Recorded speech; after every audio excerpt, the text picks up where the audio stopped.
Hope, how did you find that interesting story?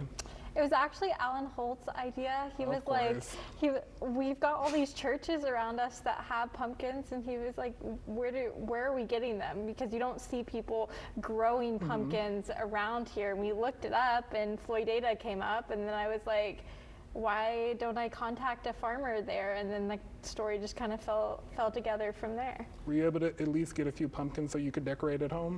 I didn't, but I may go back. They just opened last week, so they still had a full plot there. So I may be going back this weekend to see. That's good. I saw they had a bunch of different sizes, so anybody watching, if you are still in need of a pumpkin, that's definitely a place you want to go. Yes, Grace United Methodist Church. And honestly, Hope, speaking of outside, what's it going to look like? Because you've been saying it all morning. It's super hot, so. Well, it's super hot for October, I guess.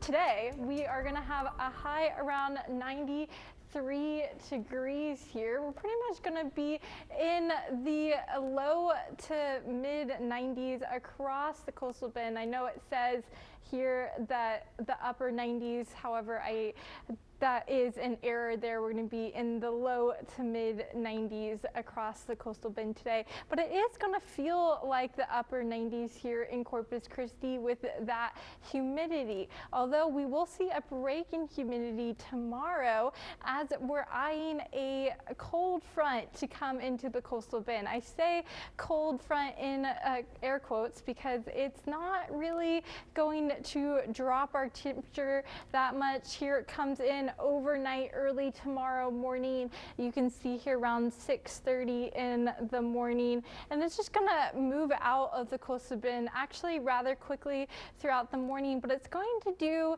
two things. It's going to shift our winds to go from the south to the north, and then it's also going to bring in some dry air behind it. You can see the faint dry air arrows there, and that dry air is going to stick around for a couple days, but it looks like it's going to be the heaviest tomorrow, so we'll see some lower dew points, less humidity in the afternoon, which is definitely going to be welcome, especially for those going to the last day of Jazz Fest tomorrow. It'll probably feel nicer outside tomorrow afternoon than today. But one thing you can notice with this futurecast is that no rain was showing up here, and so this front isn't going to cause any rain there. I showed you earlier how there is a severe risk in other places like Arkansas and Mississippi, but we're not going to see that. You can see that our moisture, we're not really going to have that moisture here.